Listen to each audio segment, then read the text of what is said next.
స్వామివారిని దర్శించుకున్న BCY party Ramachandra Yadav కుటుంబ సమేతంగా స్వామివారిని దర్శించుకున్నారు. వీరికి స్వాగతం పలికి దర్శన ఏర్పాట్లు చేసి స్వామివారి తీర్థ ప్రసాదాలు, శేషవస్త్రం, చిత్రపటాన్ని అందజేసిన దేవస్థానం టెంపుల్ ఇన్స్పెక్టర్ బాలాజీ నాయుడు, వేద పండితులు తదితరులు పాల్గొన్నారు.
ఓం గం గణపతయే నమః.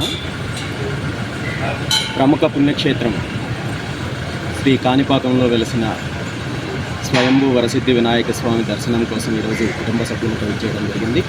ఆ స్వామివారి ఆశీస్సులు అందరికీ ఉండాలని, అందరికీ మంచి జరగాలని మనస్ఫూర్తిగా కోరుకుంటున్నాను.